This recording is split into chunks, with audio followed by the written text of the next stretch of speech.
If you've ever had the Sunday scaries, you are familiar with the sense of foreboding and worry that descends as the weekend comes to an end and the upcoming workweek approaches. It's a typical occurrence that might harm our mental health and general wellness.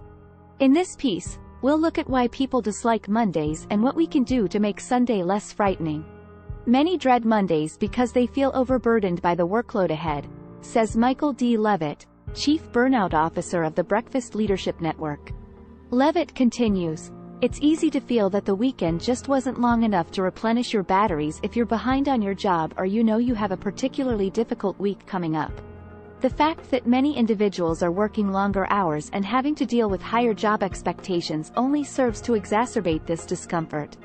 It might be challenging to unplug and relax on the weekends since people are working longer and harder than ever before," according to Levitt. It's challenging to shut off and take pleasure in your downtime when you're continually connected to work. Some may dislike their work or feel unsatisfied in their occupations, which is another factor contributing to their dread of Mondays. It might be difficult to face the next week if you don't love your job, as Levitt explains. It's like running a marathon on Sunday night and knowing it's going to be a long, unpleasant trip. The stress of having to be effective and successful might sometimes make Sundays scarier. We live in a world that values productivity and performance above all else, and it may be challenging to unwind and enjoy your downtime because of the poisonous belief that if you're not working constantly, you're slipping behind. What therefore can we do to lessen the Sunday frights? Levitt offers various recommendations, such as make self-care a priority. According to Levitt, it's crucial to take care of yourself both physically and psychologically. Take time to do activities you like, whether that's reading, spending time with friends and family, or engaging in a pastime. Make sure you're getting enough sleep, eating healthily, and exercising frequently.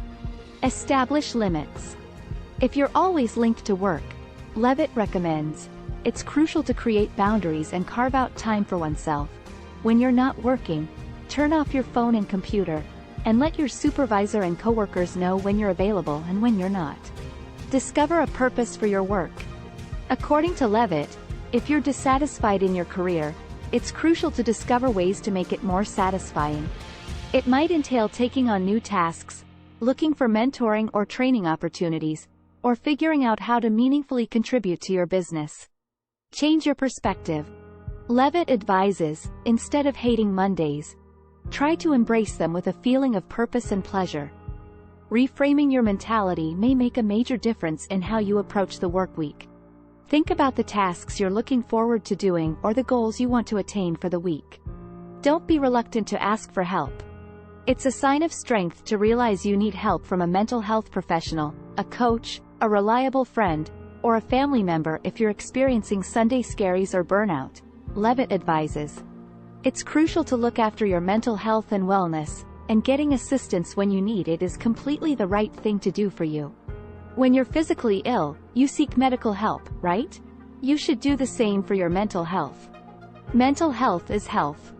In conclusion, many people encounter the Sunday scaries often, and they can have a negative impact on our mental health and well-being. Nevertheless, by placing self-care first, establishing boundaries, and discovering purpose of your work, you'll learn to embrace the gifts that Mondays can bring.